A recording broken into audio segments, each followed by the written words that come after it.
আসসালামু আলাইকুম। Welcome to daily job news and preparation YouTube channel. আশা করি সবাই ভালো আছেন। আমি আলহামদুলিল্লাহ ভালো আছি। তো আজকে আমি আপনাদের মাঝে হাজির হয়েছি একটি সরকারি চাকরির প্রস্তুতিমূলক ভিডিও নিয়ে। তো ভিডিওটি থাম্বনেল দেখে অবশ্যই বুঝতে পারছেন যে আজকের ভিডিওটি কি হতে চলেছে। তো আজকের ভিডিওটি হচ্ছে পার্ট অফ স্পি নিয়ে। তো আজকের এই ভিডিওটি যদি প্লে করে থাকেন অবশ্যই একটুও স্কিপ না করে ধৈর্য সহকারে মনোযোগ দিয়ে সম্পূর্ণ ভিডিওটি দেখবেন। আশা করি আপনার এখান থেকে 80% পার্ট অফ স্পি নিয়ে যে সমস্যা থাকে মানুষের, এই সমস্যাটা আর আপনার থাকবে না। আমি মনে করি যে 80% সমস্যা আপনার দূর হয়ে যাবে। তো আমি বলবো না যে 100% আপনি সবকিছু এখান থেকে একদম পার্ট অফ স্পিচের বিজ্ঞানী হয়ে যাবে, আমি এইসব কিছু বলবো না। আমি বলবো যে এখান থেকে আপনি মানে বুঝতে পারবেন যে আসলে পার্ট অফ স্পিচটা কি। Part of speech A to Z বুঝতে পারবেন এই ভিডিওতে। ষষ্ঠ শ্রেণী থেকে এসএসসি, এইচএসসি এবং আপনি যদি চাকরি প্রার্থী হয়ে থাকেন তাহলে ভিডিওটি আপনার জন্য, অবশ্যই আপনার জন্য। তো ভিডিওটি শুধু যে চাকরি প্রার্থীদের জন্য তা না, এখানে ষষ্ঠ শ্রেণী থেকে সকল প্রকার স্টুডেন্ট হন আর চাকরি প্রার্থী হন, সবাই ভিডিওটি অবশ্যই দেখবেন। আমি অনুরোধ করবো যে আজকের এই ভিডিওটি আপনারা দেখবেন, অবশ্যই আপনাদের 100% উপকার হবে। আজকের পর পার্ট অফ স্পি নিয়ে থাকবে না আর কোনো ঝামেলা আপনার। তো চলুন স্টার্ট করা যাক। তো আপনি যদি আমাদের চ্যানেলে নতুন হয়ে থাকেন তাহলে অবশ্যই সকল প্রকার চাকরির বিজ্ঞপ্তি এবং সকল প্রকার পরীক্ষার প্রস্তুতি, এসএসসি, এইচএসসি অথবা চাকরি পরীক্ষার প্রস্তুতিমূলক ভিডিও পেতে অবশ্যই আমাদের চ্যানেলটি সাবস্ক্রাইব করে অল নোটিফিকেশন সেট করে রাখবেন, যাতে আমরা যে কোনো সময় ভিডিও আপলোড করলে আপনার কাছে নোটিফিকেশন চলে যায় এবং আপনি অবশ্যই খুব সহজেই ভিডিওটি দেখতে পারেন। তো চলুন মূল টপিকে চলে যাই, যে আমরা কিভাবে চিনবো যে পার্ট অফ স্পিচ কোনটা, কাজ কি। তো চলুন আমরা বিস্তারিত দেখি। Welcome to Daily Job News and Preparation YouTube channel. Subscribe for Daily Job News. Thank you. তো এখানে আমি রেখেছি সংক্ষিপ্ত পরিচয় পার্ট অফ স্পিচের। তো পার্ট অফ স্পিচ বিষয়টি বুঝতে হলে আগে আমাদের জানতে হবে যে পার্ট অফ স্পিচ আসলে বিষয়টা কি এবং এগুলো কত প্রকার এবং আমরা কিভাবে চিনবো যে আসলে পার্ট অফ স্পিচ যে কোনটা কি। তো আমরা প্রথমেই আলোচনা করব যে পার্ট অফ স্পিচ কত প্রকার। পার্ট অফ স্পিচ হচ্ছে 8 প্রকার, যেমন noun, pronoun, adjective, verb, adverb, preposition, conjunction, আরেকটা হচ্ছে কি, আরেকটি হচ্ছে ইন্টারজেকশন।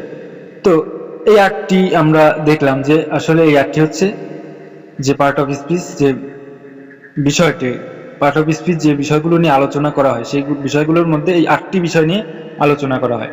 তো আমরা এখন এগুলোর বিস্তারিত জানবো যে আসলে কোনগুলোকে আমরা কিভাবে বুঝবো যে এটা নাউন, এটা প্রোনাউন, এটা ভার্ব, এটা অ্যাডভার্ব।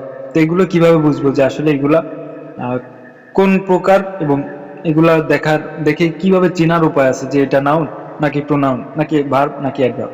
তো চলুন বিস্তারিত এখনই আমি বলছি। তো তার আগে বলবো যে আপনারা সবাই ভিডিওটি মনোযোগ দিয়ে ধৈর্য সহকারে একটু স্কিপ না করে সম্পূর্ণ ভিডিওটি দেখবেন এবং আপনার পরিচিত আত্মীয় স্বজন, ভাই বোন, বন্ধু কেউ যদি থেকে থাকে স্টুডেন্ট অথবা চাকরি প্রার্থী, তাদের কাছে ভিডিওটা অবশ্যই শেয়ার করবেন, হয়তো তার একটু হলেও উপকার হবে। এবং আপনি যদি চাকরি প্রার্থী হয়ে থাকেন তাহলে অবশ্যই আপনি কোন জেলা থেকে ভিডিও দেখতেছেন অবশ্যই কমেন্টে জানাবেন। তো চলুন আমরা বিস্তারিত শুরু করি।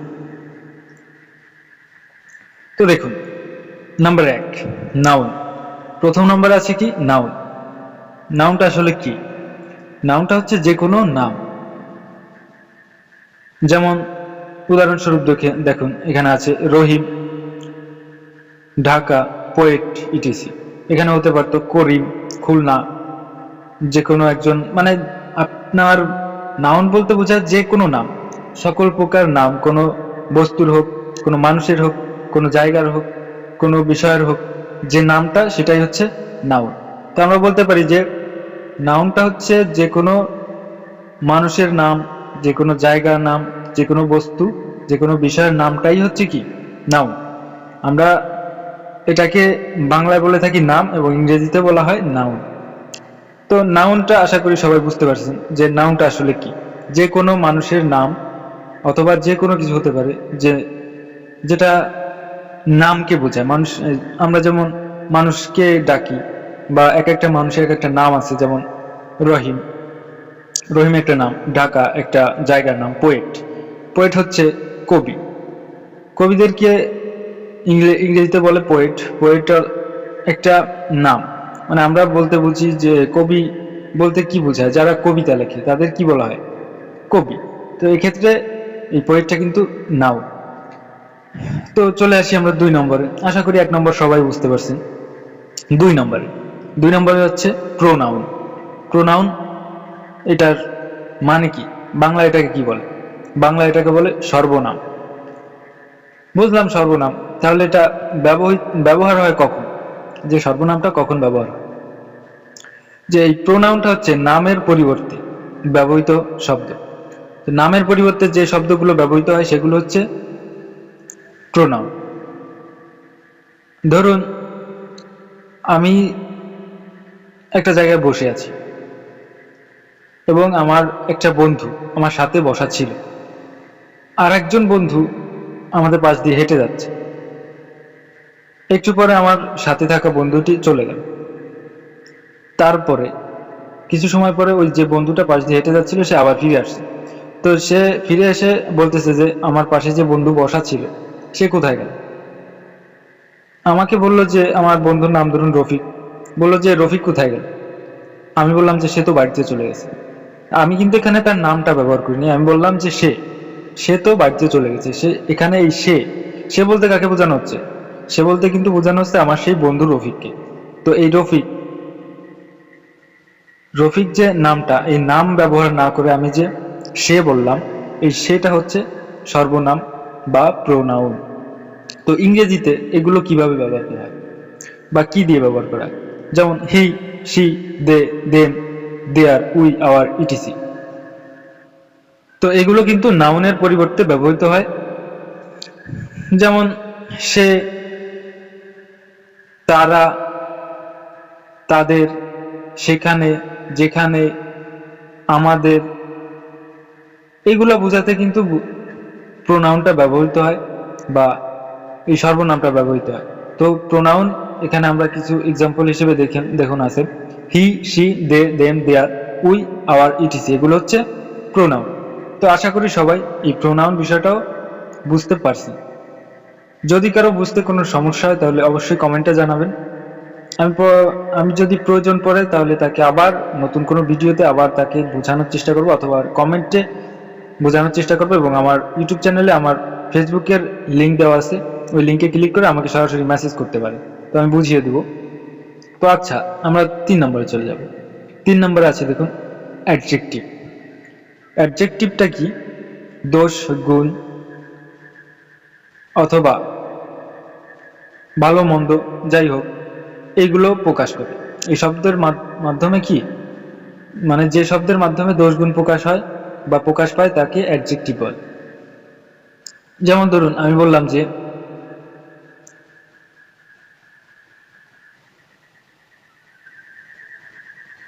আপনি একজন ভালো মানুষ। এখন এই কথাটার মাধ্যমে কি প্রকাশ পেয়েছে? এই ভালো একটা কি গুণ না? অবশ্যই একটা গুণ। এবং দোষ, এটাও একটা গুণের মধ্যে পড়ে, কিন্তু সেটা খারাপ, খারাপ গুণ। তো ভালো মন্দ এগুলো বোঝায় যে সকল শব্দের মাধ্যমে, সেগুলো হচ্ছে কি অ্যাডজেক্টিভ। তো অ্যাডজেক্টিভ গুলো কি দেখুন, এক্সাম্পল হিসেবে আছে এখানে good, bad, beautiful, nice, fine, fat, etc. তো এখানে আমরা গুড বলতে ভালো বোঝাই, ব্যাড বলতে খারাপ বা মন্দ, বিউটিফুল বলতে সুন্দর, নাইস বলতে নতুন অথবা সুন্দর, ফাইন বলতে ভালো, ফ্যাট। এখানে আপনারা বলতে পারেন যে তাহলে ফ্যাট শব্দটা কেন আসলো? আমরা বিভিন্ন সময় দেখবেন যে মোটা, চিকন, এগুলোর কিন্তু একটা দোষ গুণ বোঝাতে ব্যবহার করা হয়, যার কারণে এই ফ্যাটটাও কিন্তু একটি অ্যাডজেক্টিভ শব্দ, যার কারণে দোষ গুণ বা ভালো মন্দ এগুলো বোঝা যায়। তো আমরা বুঝতে পারলাম যে অ্যাডজেক্টিভটা আসলে কি, যে দোষ গুণ বোঝায় এমন শব্দ যেগুলো আমরা দেখব সেটাই আমরা মানে চিহ্নিত করে নেব যে এটা আসলে অ্যাডজেক্টিভ শব্দ। যেমন এখানে আপনারা মুখস্থ করে রাখতে পারেন good, bad, beautiful, nice, fine, fact ইত্যাদি। তো এই শব্দগুলো আপনারা যেখানে দেখবেন মনে করবেন যে এটা একটা অ্যাডজেক্টিভ শব্দ। আচ্ছা, তারপরে 4 নম্বরে চলে যাই, ভার্ব। ভার্ব বলতে কি বোঝায়? ভার্ব অর্থ হচ্ছে কোনো কিছু করা। যেমন আমি ধরুন এখন ভিডিও করতেছি, আপনি কি করতেছেন? আপনি ভিডিওটি দেখতেছেন, আপনি কিন্তু একটা কাজ করতেছেন বা কিছু না কিছু করতেছেন। তো এই করাটাকে যে কোনো কাজ হতে পারে বা যাই করে সেটা করাকে বোঝায় ভার্ব। যেমন ডু, গো। ডু অর্থ কি? করা। গো অর্থ যাওয়া, স্লিপ মানে ঘুমানো। রান অর্থ দৌড়ানো। ড্যান্স অর্থ কি? নাচা। ফাইট, কিল ইটিসি। তো এগুলো অর্থ কি? কিছু না কিছু করাকে বোঝা যাচ্ছে। তো এই জাতীয় শব্দগুলো কিন্তু সবকিছু ভার্ব।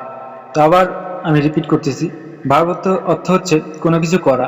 যেমন যে কোনো কাজ বা যাই করেন আপনি, যেটা করতেছেন বা যে কোনো কাজ করা বা কোনো কিছু করাকে বোঝাতে যে শব্দগুলো ব্যবহৃত হয় সেগুলো হচ্ছে ভার্ব।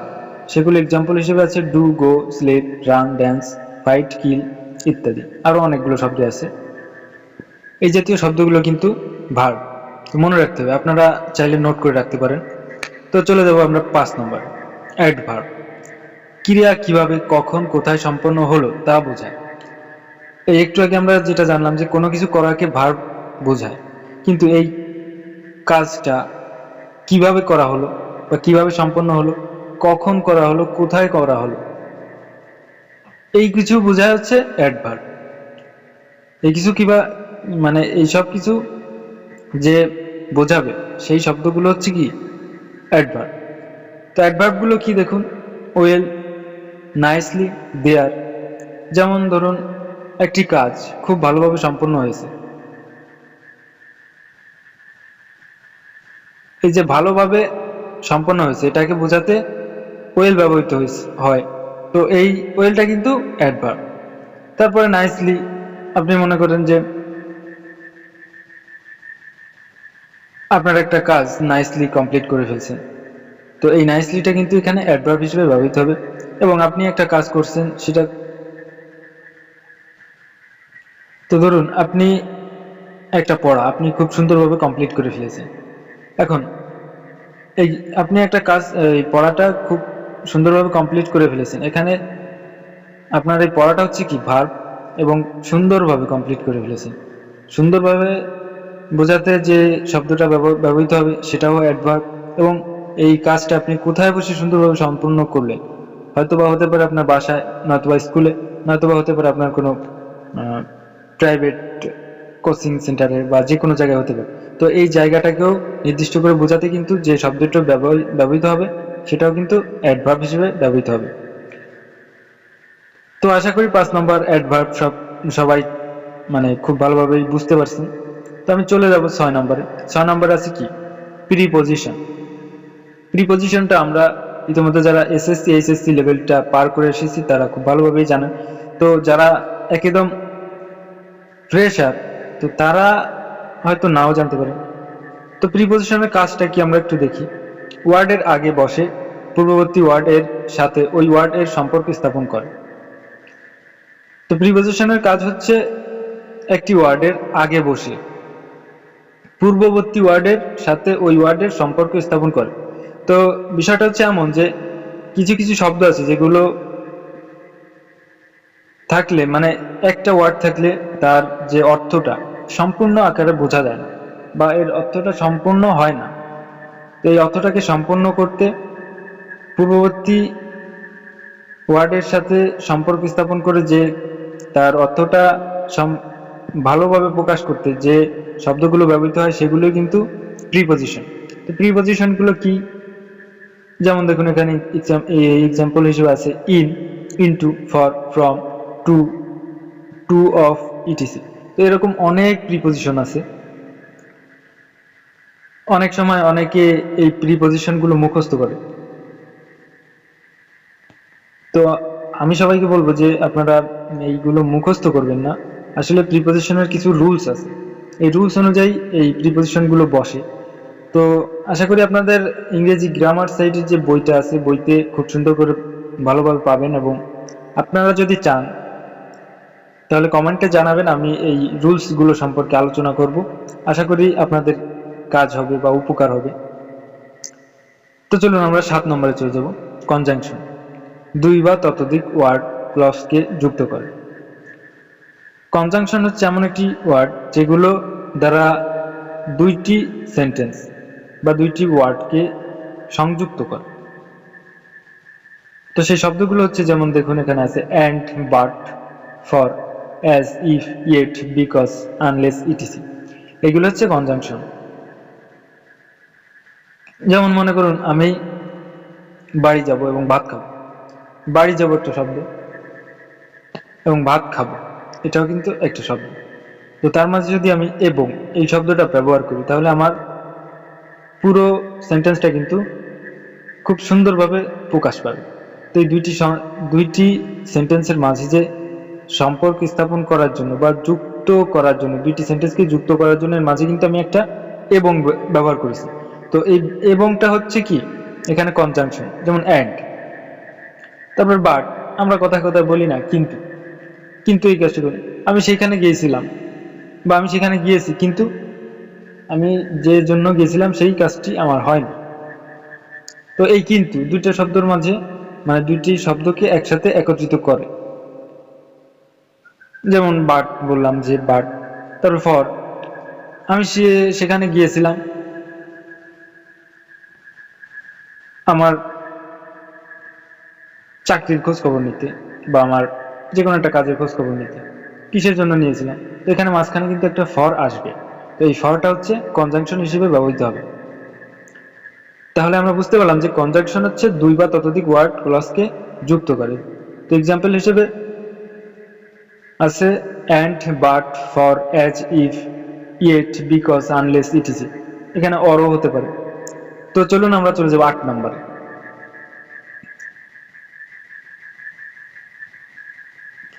8 নম্বরটা হচ্ছে ইন্টারজেকশন। এটা কি?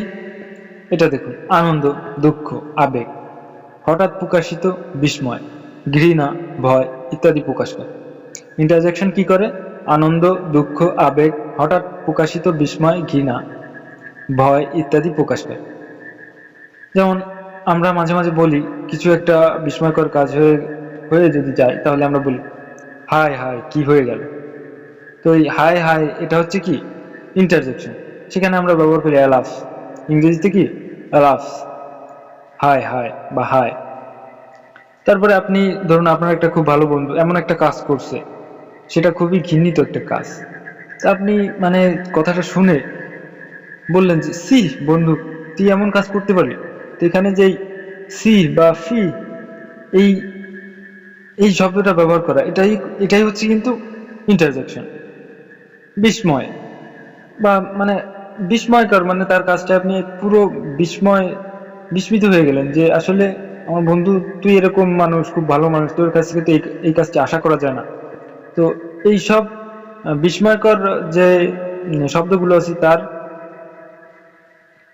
প্রকাশ পায় হচ্ছে এই ইন্টারজেকশন এই ওয়ার্ডগুলোর মাধ্যমে। তো এর আর একটি বিশেষ দিক আছে, যেখানে এই ইন্টারজেকশন বসবে সেখানে কিন্তু এখানে একটা এক্সক্লামেটরি চিহ্ন বসবে। কি চিহ্ন? এক্সক্লামেটরি। তো এই যে এই অ্যালাফ ফি এর পাশে ডান পাশে একটা চিহ্ন আছে, আমরা যেটাকে অনেক সময় বিস্ময় চিহ্ন বলে চিনি। এই বিস্ময় চিহ্ন বললে অনেকে ভালো চেনে। তারপরে আছে হুশ, হুররে। ধরুন আমরা কোনো জায়গায় একটা খেলায় খেলতে গেছি, তো সেখানে জয়ী হয়ে আসলাম। তো আমরা যদি খেলাটা জয়ী হই তাহলে আমরা আনন্দ উল্লাস করি না? যেমন বলি আমরা হুররে, কি মজা। তো এই সব কিছু প্রকাশ পায় কিন্তু এই ইন্টারজেকশন এর মাধ্যমে। তো যেমন তাহলে আমরা কি বুঝতে পারলাম যে ইন্টারজেকশন হচ্ছে আনন্দ, দুঃখ, আবেগ, হঠাৎ প্রকাশিত বিস্ময়, ঘৃণা, ভয় ইত্যাদি প্রকাশ করে এই ইন্টারজেকশন ওয়ার্ডগুলো দ্বারা বা সেন্টেন্সগুলো দ্বারা। এর একটি বিশেষ সংকেত হচ্ছে এই চিহ্নটা, যে এক্সক্লামেটরি চিহ্ন। এটা চেনার খুবই একটা ভালো উপায় হচ্ছে এই চিহ্নটা। তো এইগুলো কি ইন্টারজেকশন, এই ওয়ার্ডগুলো কি কি? আলাফ, ফি, ফুস, হুররে, আরও কিছু আছে। তো এগুলো আপনারা বই ঘাটলে বা বিভিন্ন জায়গা থেকে জেনে থাকবেন। তো আশা করি যে আমি আপনাদেরকে বিষয়গুলো সম্পূর্ণরূপে না হলেও আংশিকভাবে হলেও আপনাদের একটু বোঝাতে পেরেছি। তো যদি ভিডিওটি ভালো লেগে থাকে অবশ্যই লাইক করবেন, এবং যদি কোনো প্রকার ত্রুটি বিচ্যুতি এবং আমার কথাবার্তায় বা কোনো প্রকার ভুল ত্রুটি হয়ে থাকে তাহলে অবশ্যই কমেন্টে আমাকে ধরিয়ে দিবেন, আমি সেগুলোকে শুধরে নেওয়ার চেষ্টা করব। এবং যদি ভালো লেগে থাকে তাহলে অবশ্যই একটি লাইক করবেন, এবং যদি ভিডিওটি হেল্পফুল মনে হয় তাহলে ভিডিওটি আপনার অন্যান্য যেসব ভাই বোন বন্ধু যারা আছে, স্টুডেন্ট অথবা চাকরি প্রার্থী, তাদের কাছে অবশ্যই শেয়ার করবেন, হয়তো তার একটু উপকার হতে পারে। তো আরেকটি কথা বলে রাখি যে সকল প্রকার চাকরির বিজ্ঞপ্তি এবং সকল প্রকার চাকরির প্রস্তুতিমূলক ভিডিও পেতে আমাদের চ্যানেলটি সাবস্ক্রাইব করে আমাদের সাথেই থাকবেন। আশা করি ভালো কিছু উপহার দেওয়ার চেষ্টা করব আপনাদের। তো আজকের ভিডিও এই পর্যন্ত ছিল, দেখা হবে নতুন কোনো ভিডিওতে। এবং আপনাদের উৎসাহ পেলে আমি নতুন করে ভালো ভালো ভিডিও নিয়ে হাজির হওয়ার চেষ্টা করব। তো আপনারা সবাই এই ভিডিওটা বেশি বেশি শেয়ার করবেন এবং কমেন্টে জানাবেন আপনার যে কোনো সমস্যা অথবা আপনার যদি উপকার হয়ে থাকে অবশ্যই কমেন্টের মাধ্যমে জানাবেন, এবং সাবস্ক্রাইব করতে তো ভুলবেনই না। তো আজকে এখানেই বিদায় নিচ্ছি, দেখা হবে নতুন কোনো ভিডিওতে। সে পর্যন্ত সবাই ভালো থাকুন, সুস্থ থাকুন। আজকে এখানেই বিদায় নিচ্ছি।